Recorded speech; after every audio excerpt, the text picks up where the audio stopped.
সুপ্রিয় দর্শক, আবারও ফিরে আসলাম আপনাদের প্রিয় অনুষ্ঠান জীবনের গল্প নিয়ে। সুপ্রিয় দর্শক, আবারও ফিরে আসলাম আপনাদের প্রিয় অনুষ্ঠান জীবনের গল্প নিয়ে। আমাদের ক্যামেরার সামনে আছে এক অসহায় মেয়ে, তার কাছ থেকে জানতে চাই তার জীবনের গল্প। আসসালামু আলাইকুম আপু, কেমন আছো? ওয়ালাইকুম আসসালাম। জি ভালো আছি, আপনি ভালো আছেন? আলহামদুলিল্লাহ ভালো আছি। তোমার নাম কি আপু? মায়া। মায়া। তোমার জন্মস্থান কোথায়? রংপুর।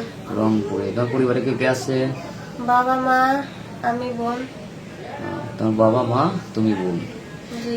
আচ্ছা, তোমার মানে তোমাদের সংসারের মানে কার আয়ের উপর নির্ভরশীল? আমার বাবার। বাবা। তোমার বাবা এখন কি করে? বাবা মা অসুস্থ, টুকটাক কাজ করে, ওভাবে সংসার দেয়। অসুস্থ জি। মানে একদিন করে আরেকদিন কাজ করতে পারে না, জি। এরকম হালাহাল অবস্থা। এই জন্য আমাদের ক্যামেরা সামনে আসছো কি সাহায্য সহায়তার জন্য না কোনো বিয়ে শাদীর জন্য? বিয়ে করার জন্য। বিয়ে করার যাতে জন্য। একটা ভালো মনের মানুষ পাই। একজন ভালো মনের মানুষ যাতে তোমাদের পরিবারটা বা তোমার উপর একটা খেয়াল রাখে, এরকম এই জন্য এরকম একটা মানুষ চাচ্ছ। জি। সে ব্যক্তিটার যদি একটু বয়স বেশি হয়? বয়স হলে সমস্যা নাই, মানে ভালো হলে হবে। ভালো হলেই চলে না? 40-45 যদি বয়স হয় তার হোক, সমস্যা নেই। সমস্যা নেই, কারণ তুমি যে একটা ইয়ং মেয়ে, তোমার বয়স কত? 21 চলে। 21 সালে। এত অল্প বয়সে তুমি 40-45 বছরের একজন ব্যক্তিকে বিয়ে করবে, এটা কিভাবে সম্ভব বা কেনই বা করবে? বললাম না যে আসলে আমরা গরিব মানুষ, সুন্দর ছেলে দিয়ে কি করবো?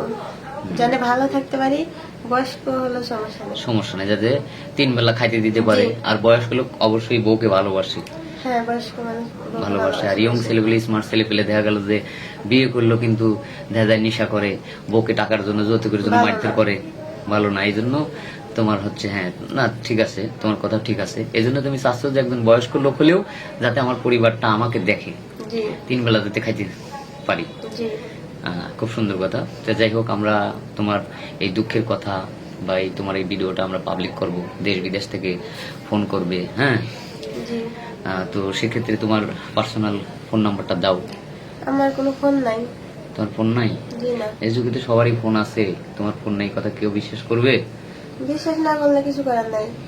হ্যাঁ। একবার খাইতে পাই, একবার খাইতে পাই না, আবার ফোন কিভাবে নেব? ফোন কিভাবে ইউজ করবো? তারপরে ফোনে আবার টাকা ভরতে হবে, আবার কথা বলতে হবে। হ্যাঁ, জি। যে টাকা দিয়ে ফোনে মানে লোড দেবো, সে টাকা দিয়ে হাফ কেজি লবণ হবে বা 1 পোয়া মরিচ হবে, তাই না? জি।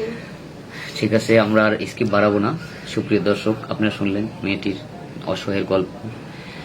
তার আসলে তাদের সংসারটা খুবই মানে কি বলবো, এমন একটা দারিদ্র কষাঘাতে সে জ্বলছে, যার কারণে আমাদের ক্যামেরার সামনে বাধ্যতামূলক এসেছে তার জীবনের গল্প বলতে। যদি কোনো সহৃদয়বান ব্যক্তি এই মেয়েটাকে পছন্দ করে থাকেন, যদি তার দায়িত্ব নেন, তাহলে আমাদের স্ক্রিনে নম্বরটা দেওয়া থাকবে, আমাদের নম্বর দেওয়া থাকবে, মেয়ের কোনো পার্সোনাল ফোন নাম্বার নাই।